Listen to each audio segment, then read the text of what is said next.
Hello friends, नमस्कार। कक्षा 9th class में लेकर के आए हैं ज्योग्राफी। तो चलते हैं, आप लोग का ज्यादा समय नहीं लेंगे, लेकिन ये इंपॉर्टेंट चीज है, इसको याद कर लीजिएगा।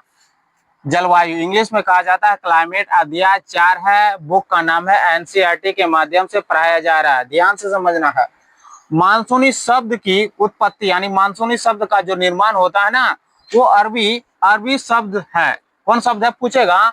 मानसूनी शब्द कौन है ना, मानसूनी जो है कौन शब्द है? तो अरबी शब्द है। ठीक, इसका अर्थ शब्द है, ये क्या है? मौसम।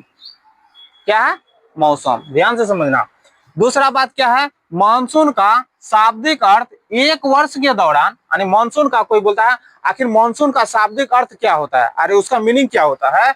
तो एक वर्ष के दौरान वायु मतलब हवा की, वायु की दिशा में ऋतुओं के अनुसार परिवर्तन। जैसे मान लो कोई भी साल जब वायु चलता है, कभी कभी पूर्व से हवा चलते हैं, कभी दक्षिण पश्चिम से हवा चलने लगती है, तो हवाओं को क्या रहता है? दिशा रहता है ना।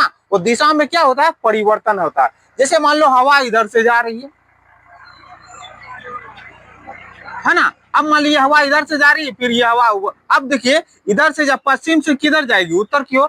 तो दिशाओं के साथ क्या होता है? हवाओं में परिवर्तन होता है। ध्यान से समझना, ध्यान से समझिएगा। उसके बाद कहा कि एक बार और समझिए, मानसून का शाब्दिक अर्थ एक वर्ष के दौरान, यानी एक साल के दौरान वायु की दिशा में ऋतु है ना, ऋतु के अनुसार परिवर्तन होता है। उसमें ऋतु जैसे जैसे होगा, है ना, ऋतु कितना है भारत में? 4। उसके अनुसार क्या होगा? परिवर्तन होगा। अब देखिए, एक विशाल क्षेत्र में लंबे समय अवधि, एक विशाल क्षेत्र में लंबे समय अवधि 30 वर्ष से अधिक, जैसे मान सकते हैं 30 से इसको 35 भी बोल सकते हैं, नहीं 30 वर्ष से अधिक, है ना, कि मौसम की अवस्थाओं तथा विविधताओं को, विविधता मतलब अलग अलग विविधताओं का कुल योग ही मौसम ही जलवायु है। समझ में आया? एक वर्ष में कोई भी जगह में चले जाइए, एक विशाल क्षेत्र में, एक बड़ा विशाल क्षेत्र, वहां लगातार 30 साल से 35 साल तक क्या रहेगा? जलवायु एक ही रहेगा। उसी चीज को ही कहते हैं मौसम ही जलवायु। मौसम क्या है? मौसम ही जलवायु है। समझ में आया बात? ध्यान से समझिएगा।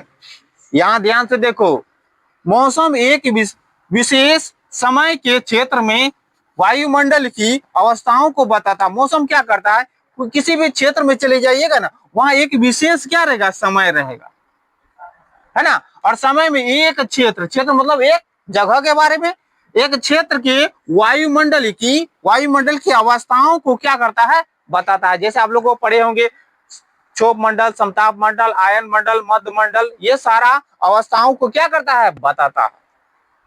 उसके बाद देखिए, मौसम तथा जलवायु के कारण, है ना, जैसे मौसम तथा जलवायु के कारण क्या है? ध्यान से समझना है। अब देखिए क्या है? तापमान, टेम्परेचर जिसको बोलते हैं। नहीं, कभी कल का टेम्परेचर और आज का टेम्परेचर देखिएगा, सब दिन समान थोड़े रहता है, किसी दिन ज्यादा किसी दिन कम। उसके बाद देखिए वायुमंडलीय दाब, है ना, कहीं दाब कम रहेगा, कहीं ज्यादा रहेगा, ये सब बताएंगे वायुमंडलीय दाब। उसके बाद क्या है? पवन, आर्द्रता तथा वर्षण। वर्षा और वर्षण में अंतर है। वर्षा कम मात्रा में होते हैं, लेकिन वर्षण जो होते हैं बड़े रूप होते हैं। ये बता देंगे, वर्षण जो होते हैं ना, वर्षा से बड़े रूप होते हैं, इसीलिए एक ही होते हैं। नेक्स्ट चलते हैं, मौसम पर्याय एक दिन में कई बार बदलती है। मौसम देखते हैं, कभी धूप रहेगा, कभी ठंडी ठंडी हवा चलने लगेगी, कभी बारिश होने लगेगी, फिर मौसम फ्रेश कर देगा। तो मौसम पर्याय एक दिन में कई बार बदलती है, लेकिन फिर भी कुछ सप्ताह महीना तक वायुमंडलीय अवस्था लगभग एक समान ही बनी रहती है। कभी कभी देखिएगा, कभी कभी लगातार एक सप्ताह तक धूप करेगा, कभी कभी लगातार एक सप्ताह तक बारिश होने लगेगी, कभी कभी हवाओं चलने लगेगी, है ना। तो वही चीज है। इसीलिए जैसे क्या है, दिन गर्म रहेगा और रात क्या रहेगा? ठंडी और हवादार या शांत चलेगा। ठीक, इसको आप लोग बढ़िया से इसको उतार लीजिए और इस चीज को देखिए और वीडियो को देखिए, फॉलो कीजिए और सब्सक्राइब कीजिए और लाइक कीजिए। थैंक यू, धन्यवाद।